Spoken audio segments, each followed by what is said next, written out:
Salut, on est vendredi 27 septembre. On va regarder les levées de céréales dans le colza. Donc là, c'est un semis du 16 septembre. Et tout est bien levé. Et au niveau dégâts de limaces, il y a quelques morsures. On peut voir ici, il n'y a pas eu d'anti-limaces de nid. Et si on regarde les lignes au milieu des repousses de colza, alors on voit que c'est clair. Il manque des endroits, il manque beaucoup de pieds. Mais je pense qu'il y a une question de qualité de semis au disque, vous voyez. Quand j'ai semé, c'était relativement sec et il y a des endroits où le semoir avait du mal à faire son sillon correctement. Donc les graines étaient placées d'un mauvais. Il y a beaucoup de graines sur le dessus. Dès que c'est un peu près en terre, c'était correct. Les lignes étaient très sèches au moment du semis du 16 septembre.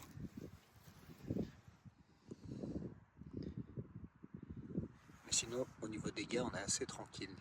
Sauf que ça a levé avant les pluies. Je vous parle de pluie, oui, parce que là, depuis 7-8 jours, on vient de se prendre entre 80 et 90 mm. À mon avis, je ne suis pas le seul. Alors là, vous êtes en train de nous dire qu'est-ce qu'il nous raconte Stéphane. Sachant que là, ici, c'était semé à 180 kg/h quasiment.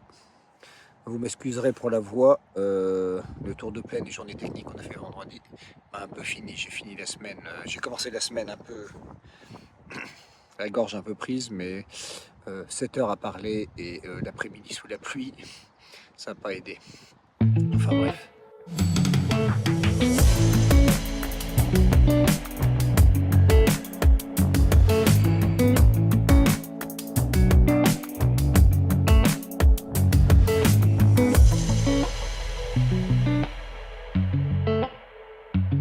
C'est bon, je me suis mis à l'abri du vent. Donc je me suis dit que j'allais vous parler de semis de céréales dans les repousses de colza, mais avant que les semis soient commencés, puisque pour rappel, nous sommes nous en Charente. La date de semis normale des blés en Charente, on va dire, ça peut commencer autour du 10-15 octobre, mais avant, honnêtement, il faut éviter, puisqu'on a une somme de degrés jour aujourd'hui euh, qui arrive à être plus importante un peu par le passé. Donc en semant si tôt, les blés sont souvent à un stade d'épicentimètre beaucoup trop tôt sorti hiver, et l'ensalissement en plus ça augmente les soucis d'ensalissement. Donc aujourd'hui, je privilégie une date plutôt fin octobre et ça se passe relativement bien normalement en termes d'ensalissement, de, de stade sortie hiver. Et on a vu cette année avec des semis encore plus tard, fin novembre, ça s'est quand même relativement bien passé finalement, avec des rendements supérieurs à la moyenne. Qu'est-ce que je viens de vous montrer en fait? C'est bien une céréale, mais les plus acquéris auront vu que c'était pas du blé. C'est du triticale, c'est un couvert en fait qui a été semé avant soja. Le but c'est de faire des essais en soma, des essais, de faire du soja en ACS ici avec le semoir à dents. C'est une petite parcelle de hectares, il y a une borne d'irrigation dans le coin. Si vraiment il y a un moment où je vois que ça dérape en période trop sèche, euh, on peut venir intervenir avec une petite quantité d'eau. Donc le but, c'est d'apprendre. Aussi pour moi, c'est une culture que je ne connais pas encore très bien. J'en fais un peu, mais c'est pas encore parfaitement maîtrisé, on va dire. Et le colza n'est pas un super précédent pour les cultures de printemps, enfin les repousses de colza qu'on a laissé monter avec des céssurènes assez importants, alors qu'un couvert de graminées assez denses vient faire un très bon boulot au niveau structure du sol. Et normalement, quand on va arriver à la date de semis de soja, il devrait être relativement développé.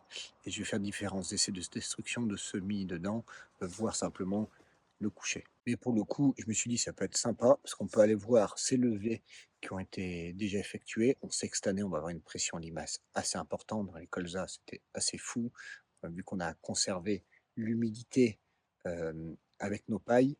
Alors ça permet d'avoir des très belles levées de couverts et de colza, par exemple. Par contre, on arrivait entre 40 et 100 limaces par mètre carré, ce qui a nécessité quand même 3 passages. La première fois que ça m'arrive, qu'on pense qu'il y a pas mal d'années, on avait besoin de 0 anti-limaces. Oui, il se remet à pleuvoir, c'est super. Donc là, le but, c'était de... J'ai semé le triticale, je n'ai ni passé le rouleau, j'ai fait ça au semoir à disque, et j'ai fait le classique glypho derrière. D'ailleurs, je crois même que c'était un glypho de 4D, puisque je revenais d'une parcelle assez lointaine, donc ça reste de cuve que j'ai appliqué là. C'était 1,5 litre de glypho et 0,5 de 4D. Le but était de voir est-ce que la pression limace était si importante que ça, sachant que les SMIM ont été faits quand on était au 16 septembre, les conditions d'humidité étaient correctes, on va dire. C'était placé dans le frais, dans les zones où il n'y avait pas de repousse de colza. Partout, les repousses étaient épaisses, vu que j'ai semé à peu près 2 cm. Là, ici, c'était sec. Ce qui explique qu'il y a des décalages de stade entre les endroits où il y a des repousses et pas de repousses aussi. Je voulais voir la pression limace, si le champ se faisait intégralement manger ou pas. Jusqu'à maintenant, pour les couverts des semis comme ça m'est rarement arrivé, voire jamais. Et dans les repousses de colza, normalement, on est relativement peu embêté, puisqu'il y a des repousses. Normalement, on sème dans des repousses bien vertes, donc le but, c'est de vous expliquer en avance pour les secteurs où les semis vont commencer plus tôt que chez moi. Parce que le problème, c'est que si je fais ma vidéo fin octobre, à peu près, le temps que ça soit le montage et que vous la regardiez, on va se retrouver, les semis ont peut-être déjà été faits, il y aura peut-être eu des choses, vous auriez aimé savoir un peu avant. Je vais me déplacer dans une parcelle où j'ai pas fait les semis, où les repousses sont gérées comme je voulais qu'elles soient gérées pour un semis de blé. Alors c'est assez ressemblant d'ici, sauf qu'ici elles sont en train de mourir.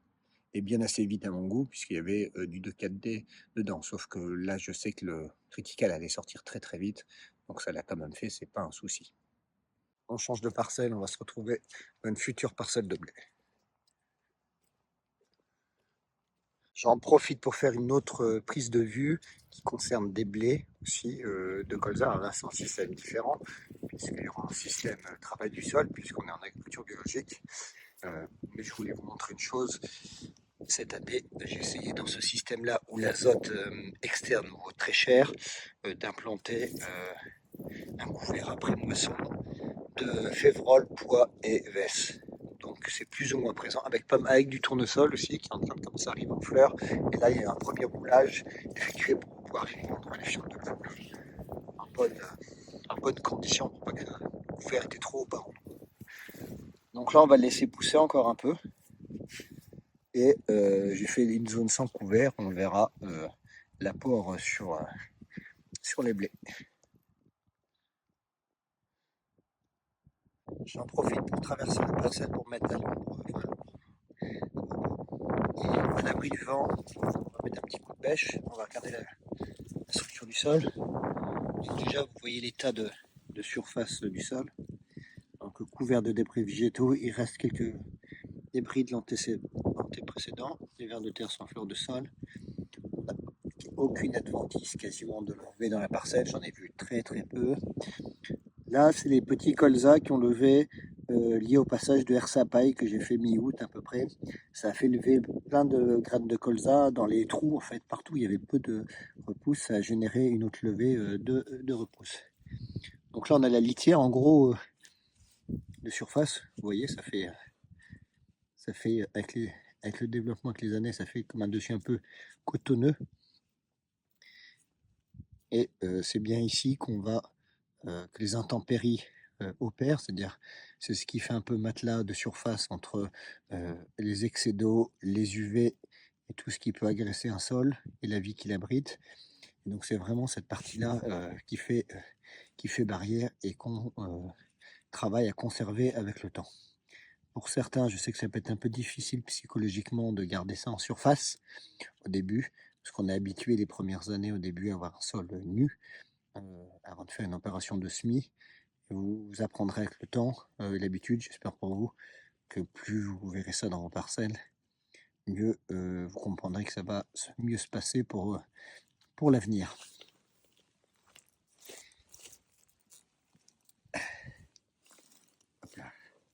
J'ai trouvé un endroit où il n'y a pas trop de cailloux, parce qu'on a des silex de taille plus ou moins importante à l'intérieur des sols. Donc là, c'est notre horizon de surface, vous voyez. Donc toute cette partie-là est bien tenue par un chevelu racinaire. Et c'est bien dans cette zone-là, d'ailleurs, qu'on va venir faire positionner une graine. Et vous voyez que la structure, malgré là les 80 mm, on se retrouve avec une structure qui va très bien se faire. On arrivera sans souci à venir positionner une graine dans une zone meuble, pas tassée, puisque c'est pas l'outil de venir faire de la structure, c'est bien à la vie du sol, et au végétal de maintenir la structure du sol, c'est-à-dire qu'on utilise un outil pour réparer un défaut de structure, on va en parler après, mais pour la maintenir, c'est bien le reste. Donc tout doucement, vous avez pu voir, bon là j'ai tout cassé, mais vous avez vu un peu le brunissement, le taux de matière organique qui va en augmentant du haut vers le bas. Ah, on a le soleil qui arrive en plus, et dessous, il faut un peu plus de temps pour se structurer, mais en moyenne, on a des structures qui ne sont pas du tout anguleuses, donc ça se passe relativement bien. Allez, on va bouger un peu. Je me suis mis bien à l'abri du vent, on devrait pouvoir finir la vidéo ici. J'essaie de parler un peu plus fort. Donc là, j'ai pris une note à un endroit où il y avait moins de repousses de colza, pour vous montrer, et peut-être un peu moins de blé l'année dernière. On voit qu'il y a un peu moins de résidus sur le dessus, et on voit qu'en surface, vous voyez, ça fait moins ce matelas cotonneux, comme je vous ai montré tout à l'heure. On peut retrouver des petites mottes avec un angle un peu plus important. Donc là, on voit qu'il y a une structure du sol qui est un tout petit peu moins bonne en surface, mais ça va quand même bien se passer. Donc s'il faut regarder, vous n'avez pas de... Il faut regarder qu'on n'ait pas de rupture de la continuité au niveau de la structure. Ce qui peut se passer, on peut arriver des stratifications avec du travail du sol, fait en conditions pas forcément bonnes. On peut retrouver pendant longtemps un passage ici, et on va avoir une rupture. Donc après, au niveau de l'infiltration de l'eau, au niveau de l'enracinement. Donc là, je suis descendu à peu près à 20 ou 25 cm. Et donc après, on va bien regarder dessous. Et toute cette zone-là est assez importante. Vérifier qu'on n'a aucune compaction, aucun souci. Et donc vous pouvez faire des recherches sur internet sur le test bêche pour vous apprendre à en faire avec une bâche, donc, et vous faites tomber les mottes et vous regardez à peu près l'angle des mottes. Vous aurez une clé de lecture pour voir tout cela.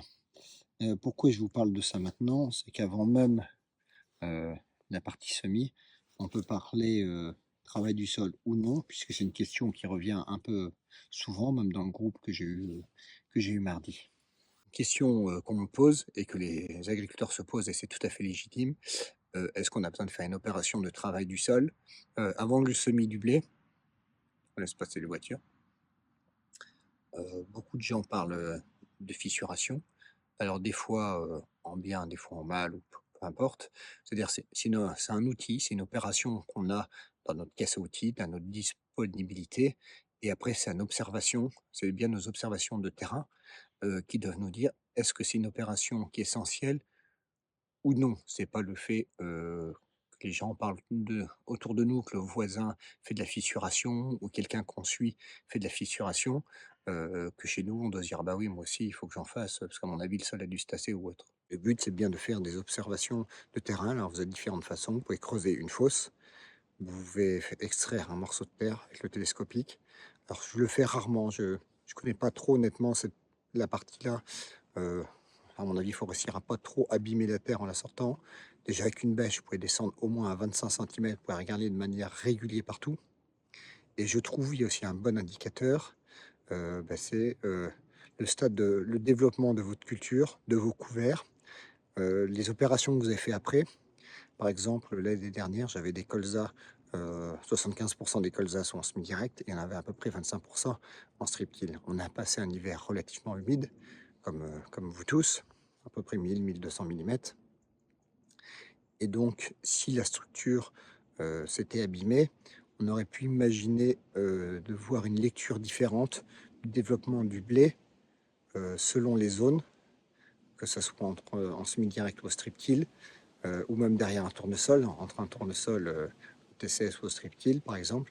Donc, selon les précédents, est-ce qu'on n'aurait pas retrouvé ces passages dedans, parce que le strip-till descend quand même en été à 17 cm, je peux prendre l'appui, et je ne voyais aucune différence, aussi bien de couleur que de biomasse, des blés derrière ce passage dedans de manière localisée, c'est-à-dire entre les rangs, entre les passages de strip-till. Il n'y avait aucune différence, et c'était même très compliqué de retrouver les anciens rangs de colza, puisque au niveau, que ce soit en termes de débris au sol, de vie du sol, d'enracinement, c'était assez compliqué. Il y a peut-être une ou deux zones vraiment de mouillère très très humide, ou sur 1 ou 2 mètres, je voyais que le blé était mort peut-être un peu plus tard, un peu plus loin, sur les passages de strip-till. Donc ça souligne que dans ces zones vraiment humides de mouillère, il y a une baisse, une diminution de la structure, la qualité de la structure. Donc, à mon avis, partout où vraiment il n'y a pas eu de racines pendant un certain temps, là, effectivement, on peut se poser la question de faire un passage localisé dedans pour réussir à recréer de la structure de manière mécanique, à recréer pas de microporosité. Avec ces techniques, on recrée de la macroporosité, on refait de la terre fine dans le but d'arriver à remettre des racines qui, elles, vont stabiliser la structure du sol. Alors à cet effet, j'ai fait quelques bancs de test parce que je me crée toujours des points d'observation pour les semaines et les mois à venir. Donc alors pas dans cette parcelle de colza, dans celle qui est un peu en dessous, c'est celle où il y a eu le plus de pertes puisqu'il y avait énormément d'eau en surface. Et donc malgré le fait qu'il y ait du colza partout en entrée d'hiver, en sortie d'hiver, il y avait des ronds, il a fini par se coucher et mourir. Donc j'ai fait des bancs de test avec des passages dedans en travers que j'ai roulé. En tout, sur différentes parcelles, j'ai peut-être dû faire 2 hectares comme ça sur les 70. Et ça va me permettre de voir si effectivement il y avait des soucis dans ces zones-là. J'ai même fait des passages à l'endroit où il y avait les repousses étaient correctes pour toujours me créer des repères. Donc le but, c'est de pas de rester figé dans son avis, dire maintenant, moi, j'ai pas besoin de fissuration, je suis en semi-direct, j'en aurais jamais besoin. C'est pas forcément le cas. Ça peut très bien pas marcher pendant 2, 3, 4, 10 ans. Et puis une année, une mauvaise intervention, une batteuse un peu trop lourde peut arriver à dégrader. Et des fois, avec le végétal ou la vie du sol, on peut remettre plus de temps, ou vraiment mettre beaucoup trop de temps à réparer une situation qu'on pourrait réparer avec un seul passage d'outil. Donc, il ne faut pas être fermé. Par contre, il ne faut pas tomber dans l'excès inverse et penser qu'une fissuration est systématiquement obligatoire avant un colza ou même après un colza. C'est vraiment vos observations de terrain qui doivent vous dicter ça. On va passer la partie fissuration. Vous aurez compris ce que j'en pense, le pourquoi du comment, si on en a besoin ou pas. Donc il y a pas de, c'est pas oui, c'est pas non, c'est à vous avec votre bon sens paysan d'arriver à faire ça. Et après, chercher le bon outil avec le bon nombre de dents. Le but, c'est de ne pas descendre forcément trop profond, d'avoir le bon espacement entre les dents. Par contre, il ne faut pas qu'il y ait trop de dents au mètre. Le but, c'est de bouger un minimum la structure euh, du sol en surface, c'est-à-dire que le but n'est pas de faire, ce qu'il faut éviter de faire, c'est de la terre fine. Il faut éviter que ce soit trop sec en surface pour faire soit des mottes trop importantes qui vont vous embêter, ou de la terre fine qui vont descendre dans le profil que vous allez fissurer. Donc il y a une période un peu idéale qui correspond. C'était courant septembre, souvent, alors ça dépend des années et des secteurs, mais dans des repousses de colza, ça peut être pas mal, parce que les repousses de colza vont assécher le profil. Donc pendant un moment, ça va être assez sec, même en surface. Et après le retour des premières petites pluies, ça vient humecter l'horizon de surface. Donc votre outil va faire assez peu de terre fine motte. Il faut trouver le bon compromis, rouler doucement. Et dans le but, vous avez compris, de ne pas faire de terre fine qui va descendre. Et après, l'avantage de faire ça dans des repousses de colza, c'est qu'immédiatement, toutes les repousses autour, les racines vont automatiquement aller chercher cette zone-là, puisque vous avez créé de la minéralisation, émettre de l'air et de l'oxygène, et ça, c'est ce qui est nécessaire et un besoin pour le développement des plantes, en plus la présence d'eau, bien sûr. On va clore ce chapitre-là, vous aurez compris. Euh, donc, on retourne sur la partie céréales, semis de céréales dans les repousses de colza. Donc, plusieurs fois, je vous ai expliqué, les semis de blé dans la repousse de colza commencent à la moisson du colza. C'est-à-dire juste après moisson, le but, c'est de venir faire un premier désherbage chimique pour avoir une levée de repousse pas forcément trop dense. Alors cette année, j'ai quelques parcelles où c'est un peu trop dense, ça me plaît un peu moins, ça fait plein de petits pieds. Je préfère avoir moins de pieds et plus développés, qui font un meilleur travail, que plein de petits pieds. En plus, pour le passage des éléments semeurs, il va avoir un gros pied de temps en temps que plein de petits pieds, mais bon. Donc on fait un désherbage chimique, pas trop tard après la moisson, on va dire entre 2 et 7 jours. En gros, ça dépend vraiment de la météo. Si vraiment vous voyez que même qu'il y a beaucoup de pieds de levée au moment du passage du pulvé, c'est pas très grave.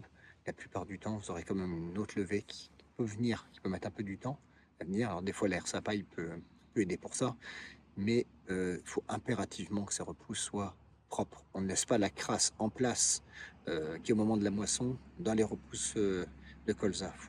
Les repousses de colza, c'est un couvert. Le couvert, c'est un peu comme une culture. Il faut que ce soit propre. Sinon, ben, ça monte à graines, ça fait dégueulasse. Et après, vous amorcez une spirale que personnellement, je n'aime pas. Donc le but, d'avoir des repousses propres. Je dépasse pas 1,5 litre de glypho. Après, j'augmente avec du 4D, je monte à 0,5. Et ça m'a jamais empêché d'avoir des repousses de colza derrière. Et comme ça, il nous reste encore 1,5 litre de glypho réglementaire appliqué sur les repousses au moment du semis de blé. Donc après, passe l'été, donc vous faites les opérations que vous voulez, vous avez besoin de l'élagage, de l'épandage. Nous, on met du compost de déchets verts, on met du déchet vert. Là, cette année, sur les belles parcelles, on va mettre 2 tonnes de lisier de porc aussi. Vous faites toutes les opérations que vous voulez. Vous pouvez venir casser les cannes de colza. Alors perso, moi, j'attends qu'elles aient bien séché. Et vous pouvez passer soit avec un rouleau, mais avec l'air sapaille, cette année, ça l'a bien fait. Mi-août, alors l'idéal, ça serait peut-être l'air sapaille avec un semblant de rouleau hacheur devant. Voilà, donc là après on arrive à cette période-là de l'année où les semis vont bientôt approcher. Donc le but c'est de ne surtout pas détruire les repousses avant le semis de la céréale, puisque comme on le sait, le colza étant quand même un précédent favorisant beaucoup les repousses de colza, si vous les détruisez avant que la culture lève, les limaces présentes, la seule chose qu'elles auront à se mettre sous la dent au moment où le blé va sortir, ce sera le blé puisqu'il n'y aura plus rien d'autre. Donc le but c'est bien de semer le blé dans des repousses vivantes. On ne les détruit pas avant. On va en parler sauf exception zone régras. Donc le but c'est de semer dans les repousses et on désherbe au moment du semis. Voilà, idéalement on passe un petit coup de rouleau juste après le semis. Et après on fait son désherbage comme on veut. Je ne vous donne pas de conseils phyto. Dans ces vidéos, je vous explique juste ce que je fais chez moi. Voilà. Quand je dis conseil phyto, c'est sur les doses et choix des matières actives. Ensuite, je parlais de raies. Si vraiment vous avez des zones avec des tapis de raies importants qui sont quand même présents sous des repousses de blé, le problème, si vous allez venir faire le glypho après le semis, vous n'êtes pas sûr d'attraper l'ensemble des raies qui seront sous les repousses de blé. Et ça peut être un problème parce que si vous ne les cramez pas là, le programme de désherbage blé sera déjà impacté. Et donc, si vous êtes dans cette situation-là, ça veut dire que si vous avez déjà des raies des tapis de raies sous les repousses de colza, ça veut dire que vous êtes déjà dans des situations problématiques. Donc, c'est impératif que tous les raies soient morts au moment où le blé lève, sinon c'est quasiment la bataille déjà perdue d'avance. Donc dans ces zones-là, alors souvent ça peut être des zones de bordure, des entrées de batteuses ou autres, et bien là on n'a pas le choix, on crame les repousses avant et le raigra avant pour être sûr que qu'ils soient morts. Donc par le coup après, par contre, on prend des dispositions pour les limaces, soit du passage de hersapaille, mais qui peut générer d'autres levées, puisque c'est une belle machine pour faire lever, on peut faire lever du raigra aussi. Traitement préventif d'anti-limaces à limite dans ces zones-là, mais voilà, c'est quelque chose à prendre en compte. Pour le semis en lui-même, on verra ça peut-être le jour du semis. Pas besoin d'augmenter les doses de fou. Le but, c'est d'arriver à gérer la partie limace. Le but n'est pas de vouloir compenser les dégâts de limace avec des surdensités, parce que la surdensité vous apportera plus de problèmes qu'autre chose, de l'averse, des problèmes de maladie, etc. D'autant plus, nous sommes un certain nombre à semer avec un semoir à dents dans les repousses de colza, et qui dit semoir à dents dit interrang plus large. Donc en interrang plus large, au contraire, on viendra même encore, on partira sur des densités de semis plutôt basses, puisqu'on va concentrer du monde sur la ligne. Donc en un semoir qui sème à 16,5 et 25, il faudra plutôt viser une densité plutôt basse sur la partie semoir à dents. Je pense qu'on va s'arrêter là dans cette vidéo. Je ne sais jamais le temps que ça va faire. Je le sais qu'au moment du montage, ça va sûrement être autour des 15-20 minutes. Donc c'est largement suffisant. On en reparlera le jour du SMI avec des prises de vue, du semoir, réglage, autre. Là, le but, c'était de faire une vidéo un peu préventive, c'est-à-dire qu'est-ce qu'il faut mettre en œuvre avant les points de vigilance, parce qu'il faut bien l'avoir en tête. Et aussi, il faut que votre plan de désherbage, vous l'ayez bien en tête. Il faut que tout soit sur le hangar et prêt. C'est pas au moment où on sème qu'on commence à se poser les questions, qu'est-ce que je vais faire dans quelle parcelle ou autre. Donc là, après ça, c'est du conseil qui est différent de ces vidéos que je vous fais. C'est vraiment du conseil suivi parcelle qui demande plus de technicité, on va dire, et de réflexion. Allez, voilà. À plus tard, les gars. Et les femmes, pardon.